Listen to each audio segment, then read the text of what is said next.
ആയിട്ട് അമ്മ ഒരു 12 വർഷത്തോളം ബുദ്ധിമുട്ടി. കുറെ അലോപ്പതി, ആയുർവേദം, ഹോമിയോ ഒക്കെ യൂസ് ചെയ്തിട്ട് ഒന്നും ഒരു റിസൾട്ടും ഇല്ല. താൽക്കാലിക ആശ്വാസം എന്നല്ലാതെ ഒരു ശാശ്വതമായിട്ടൊരു മാറ്റം ഉണ്ടായില്ല.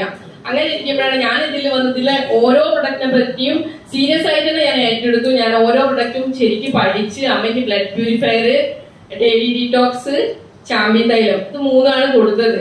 അപ്പൊ വെരിക്കോസ് വെയിൻ വിത്ത് അൾസർ ആണ്. അപ്പൊ മുട്ടിനാൽ താഴോട്ട് നെര്യാണിന്റെ ചുറ്റുമൊക്കെ എന്താ പറയാ ചൊറിഞ്ഞു പൊട്ടും.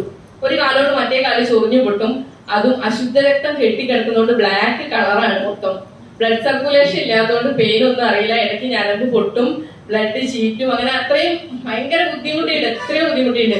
20 ദിവസത്തെ ഒരു എന്താ പറയാ ഒരു കോഴ്സ് ആയിട്ട് ആന്റിബയോട്ടിക് ഇഞ്ചക്ഷൻ ഒക്കെ അടിച്ചിട്ട് ഒരു പ്രാവശ്യം അത്രയും ബുദ്ധിമുട്ട് സ്റ്റേജിൽ നിന്നൊക്കെ റിക്കവർ ചെയ്ത് പോകുന്നു ഇംഗ്ലീഷ് മരുന്ന് യൂസ് ചെയ്തിട്ട്. അങ്ങനെയൊക്കെയുള്ള അമ്മ ഇപ്പൊ ഒരു കുഴപ്പമില്ല. മുട്ടുകാലം താഴോട്ട് ഒരു പ്രശ്നം അമ്മയ്ക്കില്ല. വെരിക്കോസ് വെയിൻ ഒരു ബുദ്ധിമുട്ടുമില്ല.